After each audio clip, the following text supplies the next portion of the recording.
So the mission trip in Juarez, I'd say being uncomfortable is definitely the right way to describe it.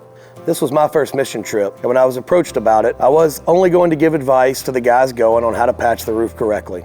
About 5 minutes into that conversation, God spoke to my heart, and I blurted out, "We should just go to make sure it's done right, because it's hard to explain how to prep the roof for a proper repair." From then on, there was no backing out. I was crossing a border I'd never crossed before with a group of guys that I didn't really know, so just trusting God with whatever was ahead. The nerves and anxiety about being in Juarez, spending 5 days with a group of guys I didn't know, and the uncertainty of how it would all go just kept growing. This didn't stop even when I was 12 hours into the trip standing in El Paso. We all were a little nervous, not knowing what we were going to find. But once we crossed the border after a 12-hour trip, we were all given our assignments and we got to it right away. In preparation, I found a verse in Matthew that says, "Whatever you ask in prayer, you will receive if you have faith." That's an easy verse to understand, that's why I like it. And between the mission trip and just my own personal life, I can relate to very well. What I learned is that God doesn't make us strong by crowning us first. He first builds us into powerful Christians by pulling us out of our comfort zones, much like the mission trip.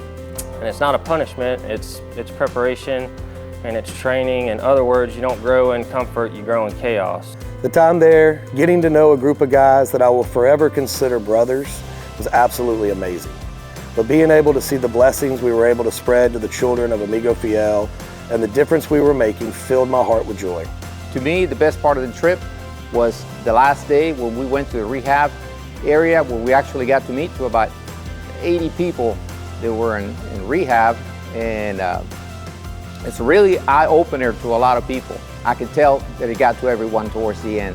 It's hard to explain how glad I am that I took this leap of faith outside of my comfort zone and the difference it would make in my own life, but God knew and wasn't letting me waver. I'm very grateful for Jason, his leadership, and giving us the chance to get into what he likes to call the raft with him. And like my new friend Ryan reminded me, it's all about the encounters and leaving a little bit of Jesus wherever you go. That's the least we can do for what Jesus has done for us. I've listened to Justin say it for years, but it really is this simple. Love God, love people, and solve problems. And loving God means to put your faith in His plan and know it will all work out.